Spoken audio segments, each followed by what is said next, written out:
आजकल भागम भाग की ज़िंदगी में किसी के पास इतना समय नहीं है कि वो घंटों बैठ के पूजा करे, लेकिन मन में कहीं ना कहीं चाह तो रहती है माता की कृपा प्राप्त करने के लिए। दोस्तों, दुर्गा माता की कृपा प्राप्त करने का सबसे सरल और बहुत ही सुगम माध्यम है दुर्गा सप्तशती का पाठ।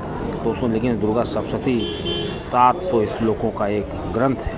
इसको अध्ययन करना, इसका पाठ करना, विधि पूर्वक पाठ करना, और चूँकि ये संस्कृत में है और संस्कृत में ही पाठ करना उचित रहता है, ये बहुत ही मुश्किल हो जाता है एक आम आदमी के लिए। अब दोस्तों, क्या कोई ऐसा विधान है कि श्री माता का दुर्गा सप्तशती का पाठ किसी और विधि से किया जाए और उतना ही फल प्राप्त हो जितना सप्तशती के अध्ययन करने से प्राप्त होता है? दोस्तों, इस प्रकार दुर्गा सप्तशती में एक व्यवस्था की गई है। सप्तश्लोकी दुर्गा का जो पाठ करता है या कुंजिका स्त्रोत का जो पाठ करता है, उसको दुर्गा सप्तशती के पूरे पाठ का फल मिल जाता है। तो दोस्तों, एक श्लोकी दुर्गा भी, इसके बाद इतना भी समय नहीं है कि वो कुंजिका स्त्रोत का पाठ कर सके, तो वो एक मंत्र वाली, जो एक श्लोक वाली दुर्गा सप्तशती है, उसका भी पाठ कर सकता है। और जो भी व्यक्ति इसका विधिपूर्वक पाठ करता है या इसको सिद्ध करने की कोशिश करता है, उससे माता रानी बहुत ही प्रसन्न होती हैं और माता जी की उस पर कृपा हो जाती है। दोस्तों, अब आइए जानते हैं कि दुर्गा सप्तशती कौन है, उसके बारे में जानते हैं। सप्तशती जो भक्त नहीं जानते उनके लिए है। दोस्तों, मेजर टिप्स सिग्नम चैनल में आपका स्वागत है। आपको जानकारी अच्छी लगे तो वीडियो को शेयर करिएगा। दोस्तों, सप्तशती को देवी भागवत पुराण से लिया गया है और ये मार्कंडेय पुराण का एक अंश है। और ये जो सप्तशती है, इसमें 700 लगभग श्लोक हैं संस्कृत में। और संस्कृत में अगर कोई विधि पूर्वक इसका पाठ करता है तो उसका माता रानी की कृपा प्राप्त होती है। नवरात्र के अवसर पर इसका पाठ किया जाता है। साल में 2 नवरात्रि आती हैं और 2 प्रत्यक्ष नवरात्रि होती हैं, 2 अप्रत्यक्ष नवरात्रि होती हैं। दोस्तों, प्रत्यक्ष नवरात्रि में इसका पाठ करना बहुत ही शुभ रहता है और माता रानी की कृपा प्राप्त होती है।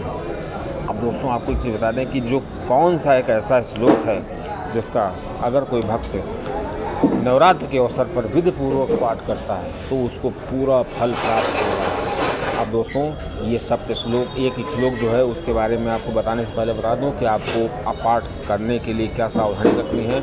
सबसे पहली चीज़ तो आपको मांसाहार का सेवन नहीं करना है, खासकर नवरात्र के अवसर पर। दूसरी चीज़ ये है कि ब्रह्मचर्य का पालन करें तो बहुत अच्छा रहेगा।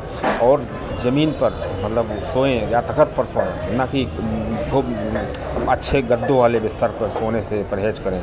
और दिन में ना सोएं, ये भी ध्यान रखें। और इस तरह माता रानी की जब पूजा करें वहाँ पे खूब सफाई कर लें। लाल रंग का जो आसन बिछाएं, लाल रंग के माता जी को उनकी फ़ोटो तस्वीर लगाएं और माता जी का अध्ययन शुरू करें। दोस्तों, ये मंत्र इस प्रकार है, मैं आपको पढ़ के बताता हूँ। या अम्बा मधुकैटभ प्रमथिनी, या महिषासुरमूलिनी, या धूम्राक्ष चंडमुंडमथनी, या रक्तबीज विनाशिनी, शक्तिं शुंभ निशुंभ दैत्यदलिनी, या सप्तलक्ष्मी परा सा दुर्गा 9 कोटि विश्व संहिता, माम पातु विश्वेश्वरी, माम पातु विश्वेश्वरी। दोस्तों, इस एक श्लोकी मंत्र का अगर कोई भक्त 5 माला करता है तो उसको दुर्गा सप्तशती के पूरे पाठ का फल प्राप्त होता है और माता रानी की विशेष कृपा प्राप्त होती है।